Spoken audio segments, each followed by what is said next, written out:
Baik, bismillahirrahmanirrahim. Assalamualaikum warahmatullahi wabarakatuh. Baik, teman-teman mahasiswa semua, pada pertemuan kali ini kita akan membahas tentang konseling kognitif. Sebagai salah satu perkenalan, tentu saja kita perlu memahami dua pendekatan yang sangat terkenal dan sering sekali kita dengar, yaitu REBT dan CBT. REBT itu sendiri adalah singkatan dari Rational Emotive Behavior Therapy dan CBT, Cognitive Behavioral Therapy. Nah, kali ini kita akan mencoba melihat apakah dari kedua pendekatan ini ada perbedaannya, dan juga sekaligus melihat dasar-dasar teori dari kedua pendekatan ini. Langsung saja kita mulai dengan REBT. REBT itu sendiri dicetuskan oleh Albert Ellis. Dia lahir 1913, lahir di Pittsburgh, ada di Pennsylvania, US. Dia adalah seorang clinical psychologist yang menyelesaikan master dan PhD-nya di Columbia University.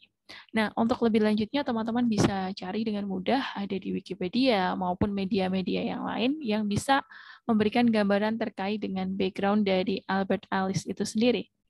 Kita berlanjut kepada konsep-konsep dasar yang ada dalam REBT.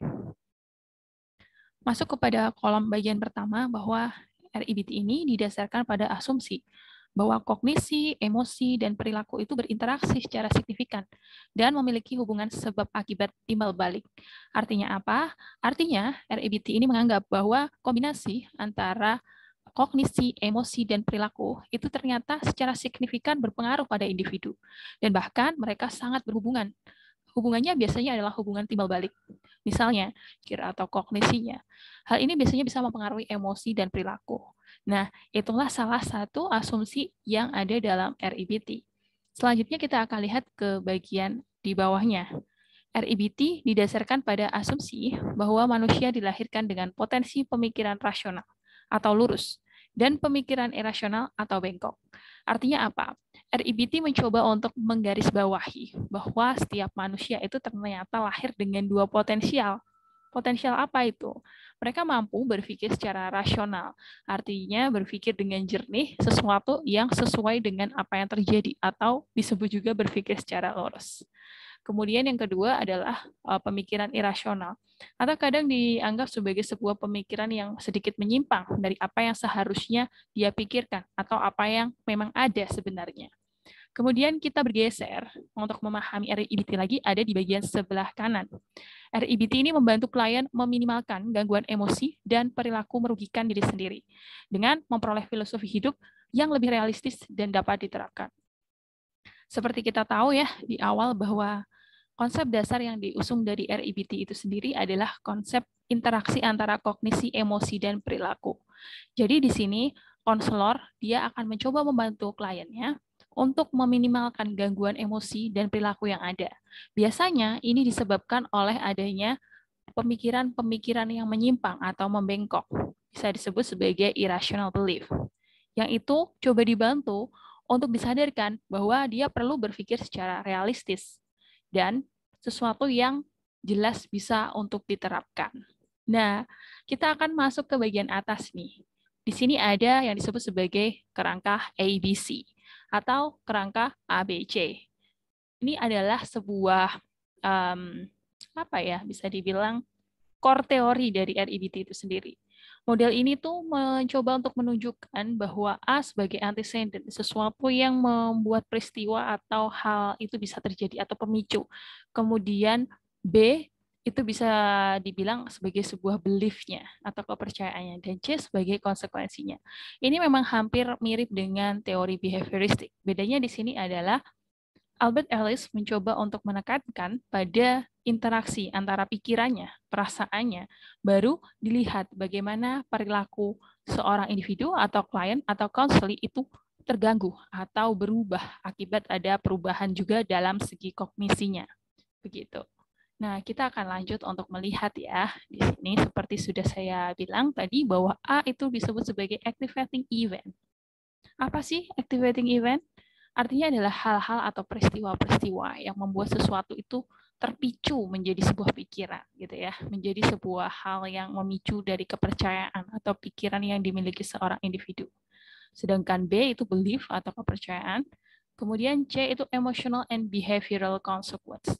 Jadi di sini sangat menekankan bahwa di REBT ini konsekuensi bisa berupa hal-hal gangguan secara emosional, tetapi juga bisa berupa gangguan secara perilaku.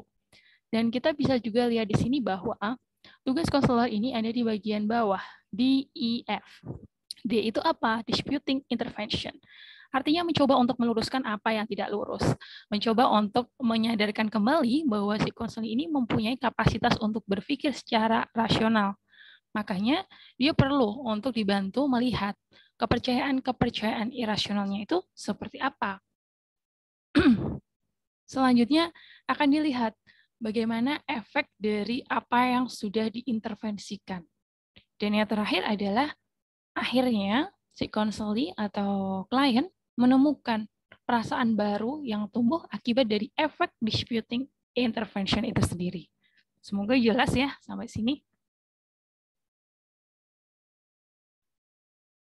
Nah, kita akan membahas terkait dengan tahapan. Sebenarnya ini bukan tahapan pasti yang harus ditempuh dalam teori atau treatment REBT ya. Tapi ini bisa menggambarkan proses konseling yang ada nanti akan seperti apa. Pertama, pada proses beginning, kita akan melihat bahwa sepenuhnya konselor itu akan mengakui bahwa kita sebagian besar itu bertanggung jawab untuk menciptakan masalah emosional kita sendiri. Artinya disadarkan bahwa setiap individu itu kadang mereka bermasalah itu bukan karena adanya situasi luar gitu ya yang memicu, tetapi bisa jadi juga karena seorang individu itu menciptakan masalahnya secara emosional itu sendiri. Kemudian dicoba untuk dibantu dengan cara menyadarkan bahwa mereka perlu menerima gagasan bahwa kita ini memiliki kemampuan loh untuk mengubah gangguan ini secara signifikan. Artinya kita punya kapasitas untuk berpikir secara rasional. Selanjutnya di bagian middle, kita bisa melihat bahwa mengakui bahwa masalah emosional kita sebagian besar berasal dari keyakinan irasional itu juga penting. Kenapa? Karena akhirnya kita tahu bahwa oh ternyata kita punya sisi irasional juga yang perlu untuk dirasionalkan agar apa-apa yang mengganggu itu tidak membuat kita menjadi cemas gitu. Nah, dengan jelas memahami keyakinan ini itu akan dapat membantu seorang konselor itu sadar bahwa ada spot-spot, ada bagian-bagian dari kepercayaan yang sudah lama dia percaya itu perlu untuk didispute, perlu untuk didebat. Nah, bagian kelima kita akan melihat nilai perdebatkan keyakinan yang mengalahkan diri sendiri tersebut. Apa maksudnya di sini? Artinya konselor ini dicoba untuk diajak berpikir bahwa itu adalah sebuah pikiran irasional yang kamu perlu memikirkan. Sebenarnya lawan dari pikiran irasional itu apa? Gitu. Ketika kita mampu mengetahui lawannya itu apa, itu akan sangat mempermudah. Artinya begini, ketika kita tahu bahwa itu adalah sebuah pikiran irasional, maka kita bisa berpikir arah pikiran rasional itu harusnya kemana. Ketika bisa diketahui bahwa arah pikiran rasional itu sudah jelas, maka kita bisa memperdebatkan, oh ini bukan sesuatu hal yang sebenarnya perlu aku pikirkan. Aku perlu melihat ini dari sisi holistik yang lebih rasional, misalnya begitu.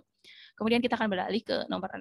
Menerima kenyataan bahwa jika kita berharap untuk berubah, kita sebaiknya bekerja keras dengan cara emosional dan perilaku untuk melawan keyakinan kita dan perasaan disfungsional serta tindakan yang mengikutinya. Artinya apa? Ketika kita sudah tahu bahwa itu adalah hal yang tidak rasional, kita sudah mendebatnya dan kita meyakini bahwa, oh sekarang aku punya pandangan baru. Nah, dari pandangan baru itu tidak cukup.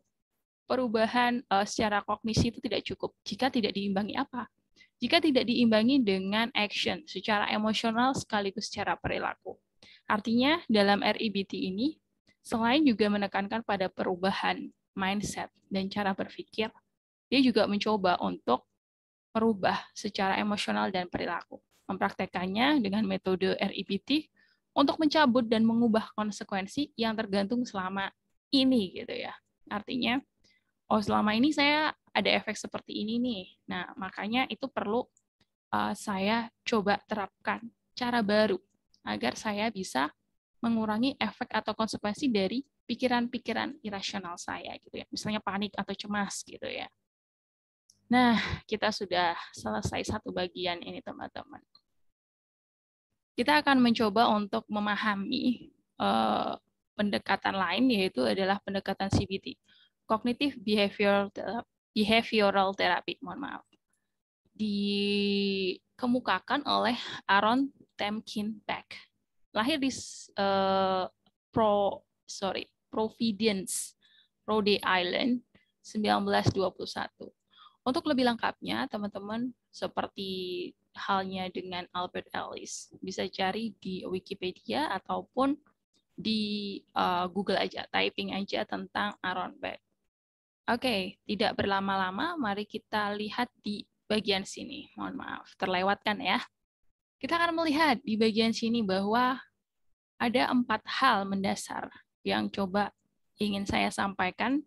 Yang pertama adalah ternyata ini ya, faktanya adalah Aaron Beck ini merancang terapi kognitif pada waktu yang hampir sama dengan Albert Ellis. Dia juga saat itu sama-sama mengembangkan teori kognitif. Namun ternyata keduanya itu telah menciptakan pendekatan mereka sendiri.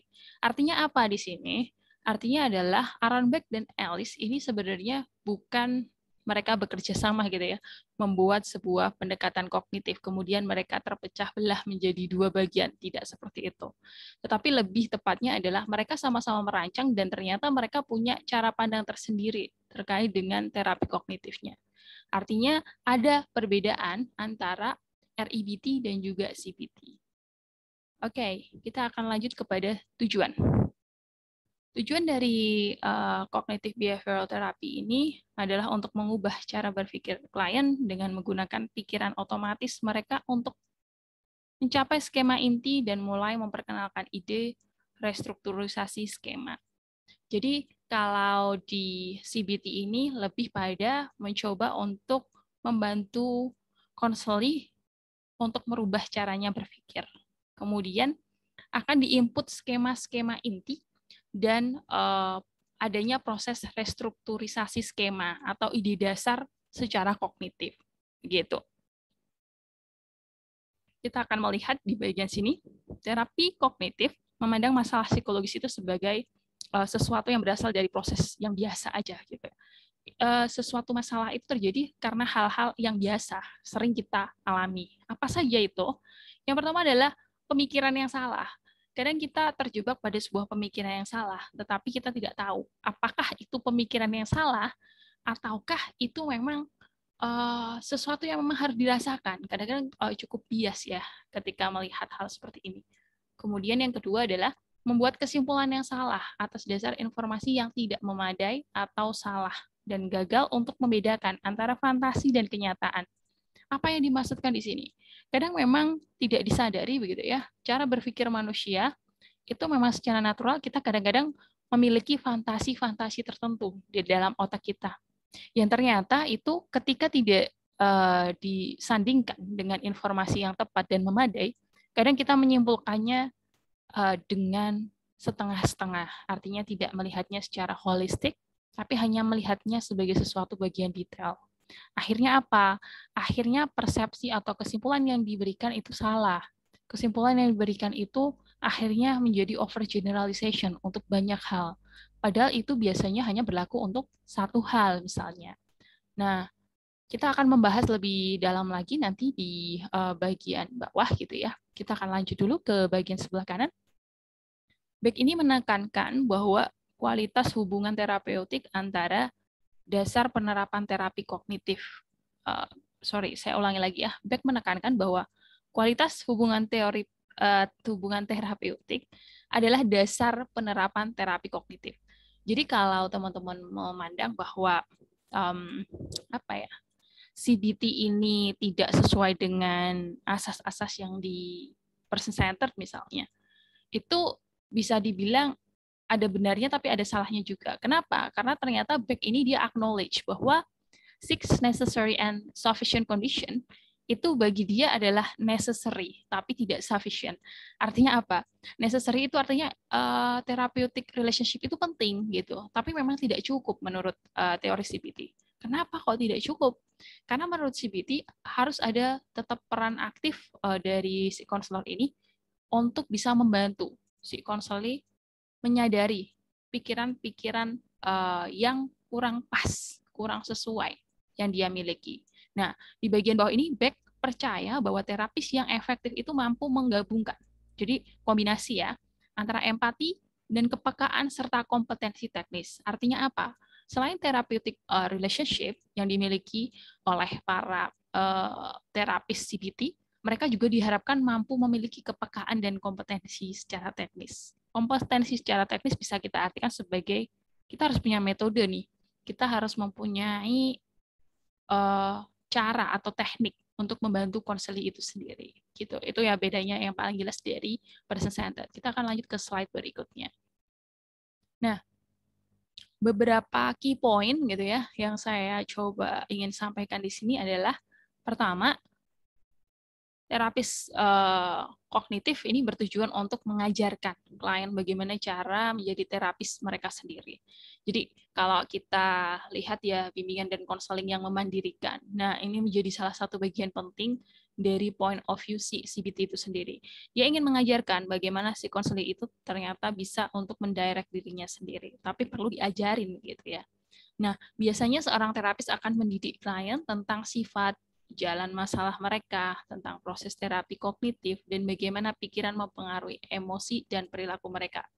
Selain juga dibantu dalam sesi konseling, ternyata terapis atau konselor dengan pendekatan CBT ini mencoba untuk menjelaskan sebenarnya cara kamu bisa menyelesaikan masalah secara kognitif itu seperti ini loh. Ini sifat-sifatnya, ini jalan masalahnya kamu tuh kayak gini loh. Proses kamu berpikir tuh seperti ini. Cara kamu membantu diri kamu sendiri ini seperti ini loh. Gitu. Jadi benar-benar diajarkan begitu ya. Bagaimana caranya mereka bisa tahu cara membantu konseli itu sendiri gitu, agar dia bisa melakukannya sendiri secara mandiri. Kemudian yang bagian kedua, terapis kognitif beroperasi dengan asumsi bahwa cara paling langsung untuk mengubah emosi dan perilaku disfungsional adalah dengan memodifikasi pikiran yang tidak akurat dan disfungsional. Kalau yang di REBT tadi disputing ya istilahnya, artinya didebat gitu, dihilangkan. Kalau di sini bahkan justru dia menggunakan kata memodifikasi pikirannya itu yang tidak akurat. Bisa jadi arahnya tuh sama, tetapi hanya istilahnya saja berbeda. Terapis kognitif mengajarkan klien bagaimana mengidentifikasi kognisi yang terdistorsi dan disfungsional melalui proses evaluasi. Jadi di sini jelas ya, caranya kerja dari CBT itu sendiri, dia tuh mengajarkan si klien atau konseli mencoba mengidentifikasi secara kognisi apa sih pikiran-pikiran yang terdistorsi. Distorsi itu diganggu ya, terganggu atau nggak tepat gitu, dysfunctional. Itu dengan cara melakukan proses evaluasi. Evaluasinya seperti apa? Bisa juga dengan sebuah refleksi, juga bisa dengan mempertanyakan pertanyaan kepada diri sendiri. Begitu. Kemudian kita akan pindah ke bagian yang ketiga di sini. Klien secara konsisten itu akan memperhatikan masa-masa atau saat-saat ketika mereka cenderung terjebak pada pemikiran negatif. Semakin peka seseorang untuk menandai kapan dia terjebak pada pikiran negatif, itu akan sangat mudah dan sangat membantu untuk konseli itu lebih cepat beradaptasi dengan pikiran-pikiran yang terdistorsi atau disfungsional itu sendiri. Karena setelah mereka memperoleh wawasan tentang bagaimana pikiran negatif mereka yang tidak realistis mempengaruhi mereka, si klien atau konseli ini dilatih untuk menguji pikiran itu secara otomatis terhadap kenyataan dengan memeriksa dan menimbang bukti yang mendukung dan menentang mereka. Maksudnya apa di sini? Artinya begini, mungkin ini karena saya ambil dari apa ya? Dari bahasa terjemahan begitu ya. Jadi yang dimaksudkan di sini adalah ketika mereka sudah tahu bahwa ada pikiran negatif yang mempengaruhi mereka atau pikiran yang tidak realistis, mereka dilatih untuk, ayo coba diuji deh gitu. Caranya menguji gimana? Dengan membandingkan apa yang ada di pikiran dengan apa yang ada di kenyataan dan dilihat bukti-bukti menunjukkan seperti apa sih? Apakah betul pikiran-pikiran negatif itu tuh benar? Gitu ya. Apakah pikiran-pikiran yang terdistorsi itu benar? Kalau misalnya pikiran itu salah, berarti itu akan menguatkan bahwa oh selama ini pandangan saya berarti ada yang tidak tepat ini gitu. Jadi itulah proses evaluasi dengan cara menimbang bukti. Nah, ini adalah sebuah key juga ya, konsep yang perlu kita pahami terkait dengan tipe-tipe apa ya, pikiran-pikiran terdistorsi yang coba dijelaskan dalam bentuk istilah. Misalnya yang pertama, arbitrary inferences, inferensi sewenang-wenang gitu kalau di bahasa sebagai bahasa Indonesia ya. Ini mengacu pada membuat kesimpulan tanpa bukti. Jadi dia sukanya menyimpulkan aja tanpa adanya bukti yang relevan. Kadang-kadang itu gara-gara dia memikirkan skenario terburuk. Ini kayaknya aku bakal gagal deh ini. Kayaknya aku nggak bisa deh ini. Padahal mereka belum sama sekali mencobanya gitu. Jadi hanya menyimpulkan aja tanpa bukti, tanpa adanya suatu hal yang udah pasti. Padahal dicoba aja belum gitu ya. Biasanya kan ada ya pikiran seperti itu. Kemudian kita pindah ke bagian kedua, selective abstraction atau abstraksi selektif. Itu pembentukan kesimpulan berdasarkan detail di mana info lain itu diabaikan dan arti penting dari keseluruhan konteks terlewatkan. Ini sempat saya bahas sebelumnya tadi ya, bahwa kadang kita menyimpulkan sesuatu itu hanya berdasarkan satu detail aja. Kita nggak menyelidiki seluruh detail. Bahkan kita tidak melihat itu dalam konteks yang holistik atau keseluruhan. Wah, aku pasti salah nih, aku pasti dimarahin nih, dan lain sebagainya. Aku pasti dimarahin gara-gara aku telat atau aku nggak ngerjain tugas dan lain sebagainya gitu ya. Kadang-kadang itu disimpulkan sebagai wah dia pasti benci sama aku gitu ya. Padahal kan tidak seperti itu ya. Itu hanya diambil satu bagian saja. Karena memang ada konteksnya yang dia tidak perhatikan gitu. Itu selective abstraction. Kemudian overgeneralization. Ini sering sekali kita temui ya. Kadang proses kita berpikir bahwa kita meyakini bahwa sesuatu itu ternyata kita terapkan untuk hal yang lain. Misalnya pernah disakitin seseorang gitu ya, teman dan lain sebagainya. Akhirnya memutuskan untuk tidak mau untuk berteman dengan siapapun. Nah, karena apa? Dengan alasan bahwa oh kalau misalnya aku temenan sama orang tuh pasti aku akan tersakiti gitu. Makanya aku menganggap bahwa semua orang itu jahat. Nah, itu kan overgeneralization. Kemudian ada magnification and minimization. Minimization. Pembesaran dan perkecilan. Terjadi pada kasus-kasus bahwa kita melihat sesuatu itu secara berlebihan atau wah ini masalah besar banget ini misalnya gitu ya, atau ini masalah mah mudah nggak usah dipikirin dan sebagainya.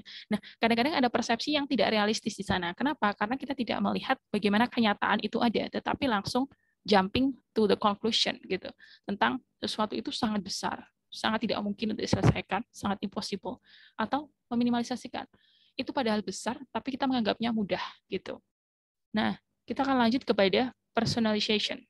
Ini kecenderungan individu untuk menghubungkan peristiwa eksternal dengan dirinya sendiri, bahkan ketika tidak ada dasar untuk membuat hubungan ini. Jadi, misalnya ada orang lain itu mengalami hal buruk gitu, tidak ada kaitannya sama sekali dengan kita gitu ya. Akhirnya kita berpikir bahwa, wah aku mengalami hal buruk ini mungkin gara-gara aku tahu bahwa ada orang di sekitarku juga mengalami hal buruk gitu ya. Jadi menganggap apa yang terjadi di luar itu miliknya gitu. Apa yang terjadi di luar itu apa yang terjadi untuknya juga. Padahal kan bisa jadi belum tentu. Dan itu tidak terjadi. Itu hanya terjadi dalam pikiran atau persepsi angan-angan saja gitu. Kemudian selanjutnya adalah labeling dan mislabeling. Ini ada pelabelan dan kesalahan pelabelan, melibatkan penggambaran identitas seseorang berdasarkan ketidaksempurnaan dan kesalahan yang dibuat di masa lalu. Dan mungkin mereka digunakan gitu ya untuk mendefinisikan identitas seseorang yang sebenarnya. Jadi apa labeling sama mislabeling? Ini itu biasanya melibatkan pikiran kita bahwa oh dia itu pernah nyakitin aku nih misalnya dulu. Jadi sampai sekarang apapun yang dia lakukan nggak pernah benar gitu. Kita anggapnya bahwa itu salah, itu nggak sesuai. Kamu tuh emang pembohong gitu ya.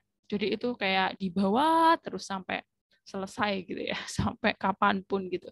Karena kita masih terjebak pada pikiran melabel seseorang, padahal belum tentu gitu ya, itu berlaku untuk selamanya gitu. Kemudian yang terakhir adalah dichotomous thinking atau pemikiran dikotomis melibatkan pengkategorian pengalaman dalam secara ekstrim atau peristiwa yang diberi label dalam istilah hitam dan putih. Dikotomus ini artinya judgmental ya, mungkin paling mudahnya. Kita terlalu mudah untuk membedakan antara hitam dan putih, padahal kadang-kadang ada abu-abu di sana gitu. Nah, kadang kita terlalu mudah untuk mengatakan bahwa orang itu tidak baik, padahal kita belum pernah melihat secara keseluruhan sisi yang dia miliki gitu. Nah, ini ada dikotomus, pikiran yang langsung jumping kepada judgment gitu. Nah, sebelum saya mengakhiri ini ya penjelasan ini, saya ingin sedikit memberikan kesimpulan bahwa sebenarnya konsep dari REBT dan CBT ini secara umum mirip dan hampir sama. Hanya saja memang sudut pandang yang digunakan berbeda dan langkahnya juga berbeda. Kalau kita telisik lebih lanjut gitu ya, kita bisa membedakannya dengan mudah dari segi cara dia mempersepsikan bagaimana cara membantu si konseli atau klien gitu. Itu dari saya, semoga bermanfaat dan silakan untuk disimak dan dipahami dengan baik. Silakan juga membaca secara mandiri agar teman-teman nanti bisa lebih apa ya, lebih nyaman gitu ya, lebih menguasai gitu. Oke, dari saya cukup. Ada kekurangan mohon maaf. Saya akhiri. Assalamualaikum warahmatullahi wabarakatuh.